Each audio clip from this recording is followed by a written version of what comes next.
हम लोग बात करेंगे, अब करेंगे 35, जो कि अभी हम लोग श्रीनगर की स्थापना किसने किया था? श्रीनगर की स्थापना किसने किया था दोस्तों? अशोक ने। श्रीनगर की स्थापना किसने किया था? अशोक ने। मेघदूत किसकी रचना है? मेघदूत किसकी रचना है? कालिदास की। मेघदूत किसकी रचना है दोस्तों? कालिदास की। पंचतंत्र के लेखक कौन है? विष्णु शर्मा। पंचतंत्र के लेखक कौन है? विष्णु शर्मा। सांची स्तूप किसने बनवाया था? सांची का स्तूप किसने बनवाया था दोस्तों? अशोक ने। सांची का स्तूप किसने बनवाया था? अशोक ने। भारत का आइंस्टीन किसे कहा जाता था? नागार्जुन को। भारत का आइंस्टीन किसे कहा जाता था? नागार्जुन को। गोमतेश्वर की मूर्ति को किसने बनवाया था? गोमतेश्वर की मूर्ति को किसने बनवाया था? चामुंडराय ने। गोमतेश्वर की मूर्ति को किसने बनवाया था? चामुंडराय ने।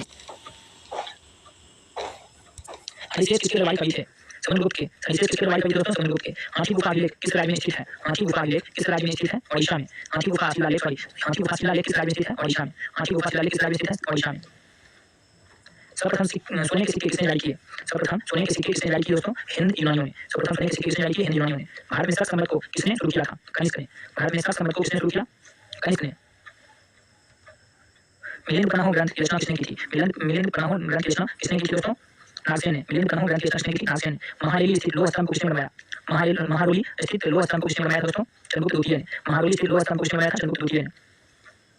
अमित घाट के नाम से किसे जाना जाता है? अमित घाट के नाम से किसे जाना जाता है? बिंदुसार को। अमित घाट के नाम से किसे जाना जाता है? बिंदुसार को। डायोमेकस किसके दरबार में आया था? डायोमेकस किसके दरबार में आया था? बिंदुसार के दरबार में। डायोमेकस किसके दरबार में आया था? बिंदुसार के दरबार में। अशोक के शिलालेखों में प्रयुक्त भाषा है प्रकृति। अशोक के शिलालेखों में प्रयुक्त भाषा है प्रकृति। अशोक का सबसे लंबा स्तंभ लेख है सातवां स्तंभ लेख। अशोक का सबसे लंबा स्तंभ लेख है सातवां।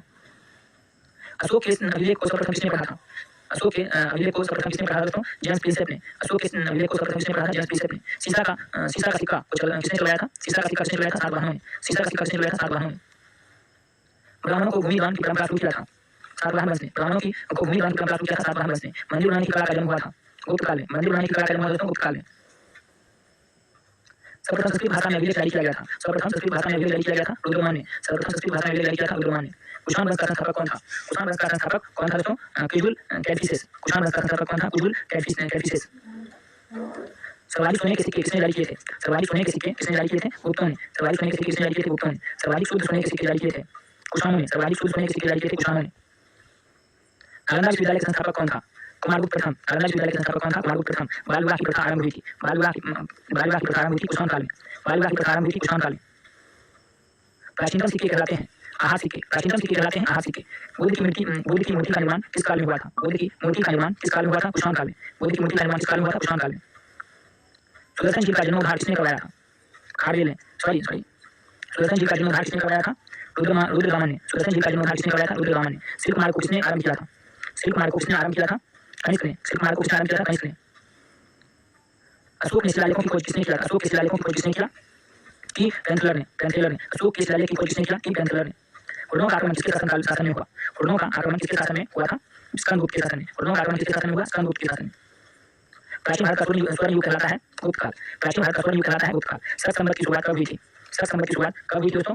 78 ईस्वी में। शक संवत की शुरुआत कब हुई थी? 78 ईस्वी में। गुप्त वंश का वास्तविक संस्थापक कौन था? चंद्रगुप्त द्वितीय। गुप्त वंश का वास्तविक संस्थापक कौन था? चंद्रगुप्त द्वितीय। भारत का नेपोलियन किसे कहा जाता था? समुद्रगुप्त को। भारत का नेपोलियन किसे कहा जाता था? समुद्रगुप्त को। कालिदास किसके दरबार में रहते थे? कालिदास चंद्रगुप्त द्वितीय के दरबार में थे। कालिदास किसके दरबार में रहते थे? चंद्रगुप्त द्वितीय के दरबार में। सिक्कों पर बिना बजाते चित्र अंकित है समुद्रगुप्त का। सिक्कों पर बिना बजाते चित्र अंकित है समुद्रगुप्त का। गीत गोविंद के रचयिता कौन है? जयदेव। गीत गोविंद के रचयिता कौन है दोस्तों? जयदेव। चीनी लाठी फाहियान किसके दरबार में आया था? चीनी लाठी फाहियान किसके दरबार में आया था? चंद्रगुप्त द्वितीय। चीनी लाठी फाहियान किसके दरबार में आया था? चंद्रगुप्त द्वितीय। हैंसकांग किसके शासनकाल में आया था? हर्षवर्धन। हैंसकांग किसके शासनकाल में आया था? हर्षवर्धन। गुप्त वंश का अंतिम शासक कौन था? गुप्त वंश का अंतिम शासक कौन था? विष्णुगुप्त। गुप्त वंश का अंतिम शासक कौन था? विष्णुगुप्त। गुप्त काल की राज्य और दरबारी भाषा क्या थी? गुप्त काल की राज्य और दरबारी भाषा क्या थी? संस्कृत। गुप्त काल की राज्य और दरबारी भाषा क्या थी? संस्कृत। योग दर्शन के प्रतिपादक कौन थे? पतंजलि। योग दर्शन के प्रतिपादक कौन है? पतंजलि। सीयू की पुस्तक के लेखक कौन है? सीयू की पुस्तक के लेखक कौन है? हैंसकांग। सीयू की पुस्तक के लेखक कौन है? हैंसकांग। कलिंग युद्ध की विजय का वर्णन अशोक के किस शिलालेख में है? कलिंग युद्ध की विजय का वर्णन अशोक के किस शिलालेख में स्थित है? 13वें शिलालेख में। कलिंग युद्ध की विजय का वर्णन अशोक के किस शिलालेख में है? 13वें शिलालेख में। अशोक ने श्रीलंका बौद्ध प्रचार के लिए किसे भेजा था? महेंद्र और संघमित्रा को। अशोक ने श्रीलंका बौद्ध प्रचार के लिए किसे भेजा था? महेंद्र और संघमित्रा को, ए और बी दोनों को। अशोक ने श्रीलंका बौद्ध प्रचार के लिए भेजा था महेंद्र और संघमित्रा को, ए और बी दोनों को। कनिष्क की राजधानी कहाँ थी? कनिष्क की राजधानी कहाँ थी? फिरोजपुर पेशावर। कनिष्क की राजधानी कहाँ थी? फिरोजपुर पेशावर।